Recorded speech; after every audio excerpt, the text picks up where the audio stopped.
I come to you today to speak of liars, lawsuits, and laughter. The first time I heard about Holocaust denial, I laughed. Holocaust denial? The Holocaust, which has the dubious distinction of being the best documented genocide in the world. Who could believe it didn't happen? Think about it. For deniers to be right, who would have to be wrong? Well, first of all, the victims, the survivors, who have told us their harrowing stories. Who else would have to be wrong?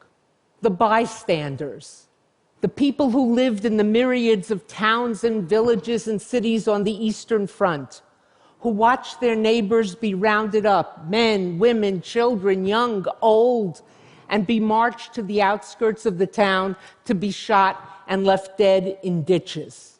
Or the Poles, who lived in towns or villages around the death camps, who watched day after day as the trains went in, filled with people, and came out empty. But above all, who would have to be wrong? The perpetrators, the people who say, "We did it. I did it." Now, maybe they add a caveat. They say, "I didn't have a choice. I was forced to do it." But nonetheless, they said, "I did it." Think about it. In not one war crimes trial since the end of World War II has a perpetrator of any nationality ever said it didn't happen. Again, they may have said, "I was forced," but never that it didn't happen. Having thought that through, I decided denial was not going to be on my agenda. I had bigger things to worry about, to write about, to research, and I moved on. Fast forward a little over a decade, and two senior scholars of the Holocaust, two most prominent historians of the Holocaust, approached me and said, "Deborah, let's have coffee. We have a research idea that we think is perfect for you." Intrigued and flattered that they came to me with an idea and thought me worthy of it, I asked, "What is it?" And they said, "Holocaust denial." And for the second time, I laughed. Holocaust denial? The flat earth folks? The Elvis is alive people? I should study them? And these two guys said, "Yeah, we're intrigued. What are they about? What's their objective? How do they manage to get people to believe what they say?" So thinking, if they thought it was worthwhile, I would take a momentary diversion. Maybe a year, maybe 2, 3, maybe even 4. In academic terms, that's momentary. We work very slowly. And I would look at them. So I did. I did my research, and I came up with a number of things, 2 of which I'd like to share with you today. 1, deniers are wolves in sheep's clothing.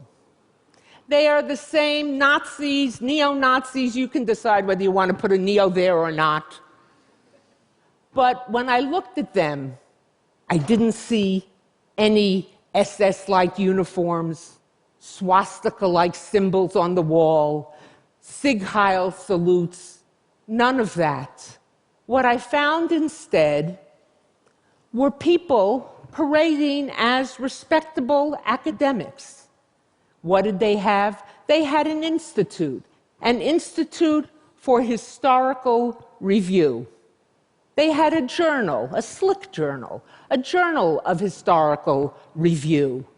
One filled with papers, footnote-laden papers. And they had a new name. Not neo-Nazis, not anti-Semites, revisionists. They said, "We are revisionists. We are out to do one thing, to revise mistakes in history." But all you had to do was go 1 inch below the surface. And what did you find there? The same adulation of Hitler, praise of the Third Reich, anti-Semitism, racism, prejudice. This is what intrigued me. It was anti-Semitism, racism, prejudice, parading as rational discourse. The other thing I found, many of us have been taught to think there are facts and there are opinions. After studying deniers, I think differently.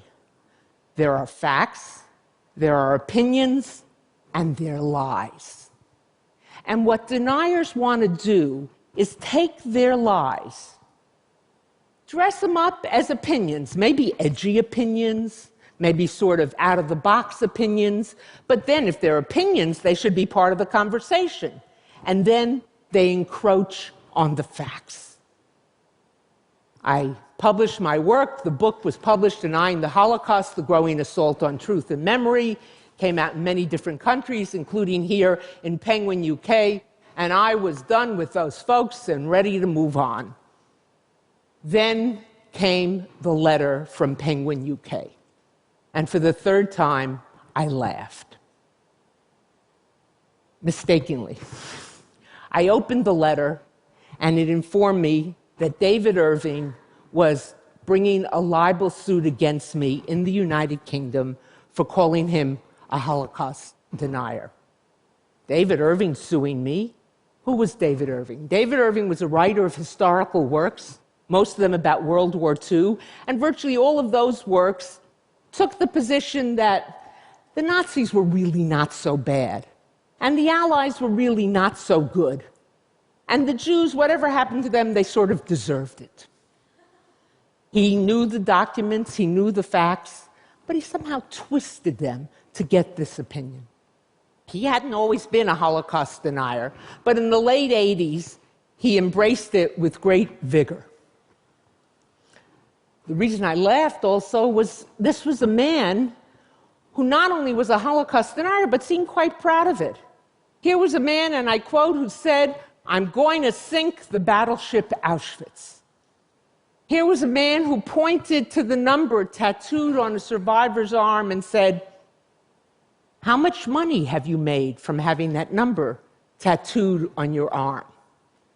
Here was a man who said, "More people died in Senator Kennedy's car at Chappaquiddick than died in gas chambers at Auschwitz." That's an American reference, but you can look it up. This was not a man who seemed at all ashamed or reticent about being a Holocaust denier. Now, lots of my academic colleagues counseled me, Deborah, just ignore it. When I explained you can't just ignore a libel suit, they said, who's going to believe him anyway? But here was the problem. British law put the onus, put the burden of proof on me to prove the truth of what I said, in contrast to, as it would have been in the United States and in many other countries, on him to prove the falsehood. What did that mean? That meant if I didn't fight, he would win by default. And if he won by default, he could then legitimately say, my, David Irving, version of the Holocaust is a legitimate version. Deborah Lipstadt was found to have libeled me when she called me a Holocaust denier. Ipso facto, I, David Irving, am not a Holocaust denier. And what is that version? There was no plan to murder the Jews. There were no gas chambers. There were no mass shootings. Hitler had nothing to do with any suffering that went on. And the Jews have made this all up to get money from Germany and to get a state. And they've done it with the aid and abetance of the Allies. They've planted the documents and planted the evidence. I couldn't let that stand and ever face a survivor or a child of survivors. I couldn't let that stand and consider myself a responsible historian. So we fought, and for those of you who haven't seen Denial, spoiler alert, we won.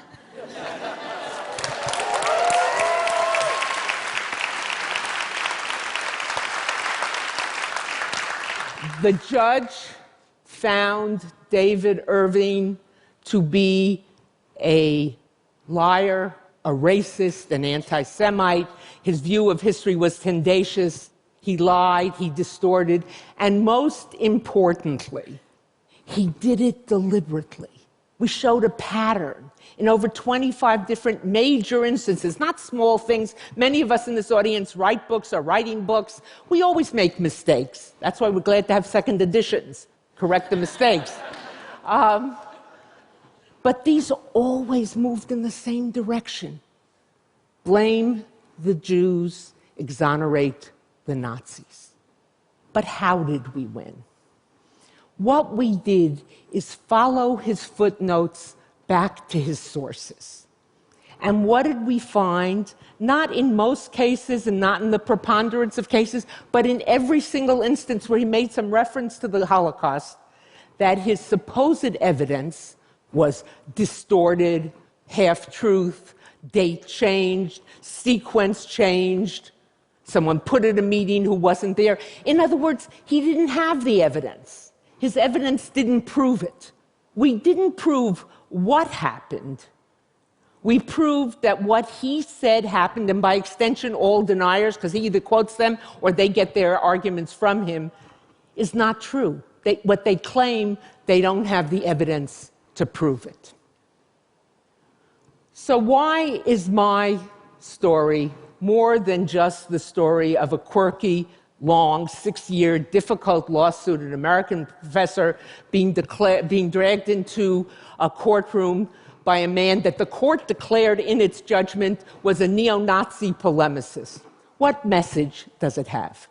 I think in the context of the question of truth, it has a very significant message. Because today, as we well know, truth and facts are under assault.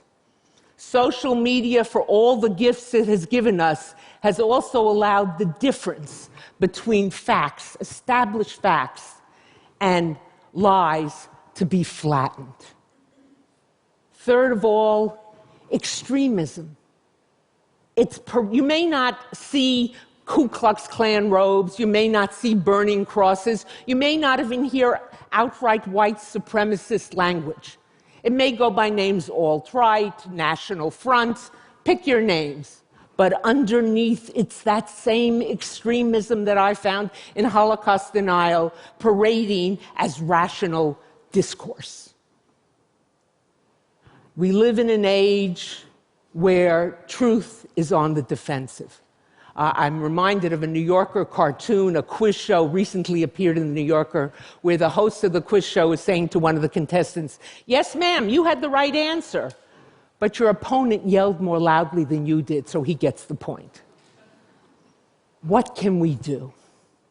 First of all, we cannot be beguiled by rational appearances. We've got to look underneath, and we will find there the extremism. Second of all, we must understand that truth is not relative. Number 3, we must go on the offensive, not the defensive. When someone makes an outrageous claim, even though they may hold one of the highest offices in the land, if not the world, we must say to them, where's the proof? Where's the evidence? We must hold their feet to the fire. We must not treat it as if their lies are the same as the facts. And as I said earlier, truth is not relative. Many of us have grown up in the world of the academy and enlightened liberal thought, where we're taught everything is open to debate. But that's not the case. There are certain things that are true. There are indisputable facts, objective truths. Galileo taught it to us centuries ago, even after being forced to recant by the Vatican that the earth moved around the sun. He came out, and what is he reported to have said? And yet it still moves. The earth is not flat. The climate is changing. Elvis is not alive. And most importantly, truth and fact are under assault. The job ahead of us, the task ahead of us, the challenge ahead of us is great. The time to fight is short. We must act now. Later will be too late. Thank you very much.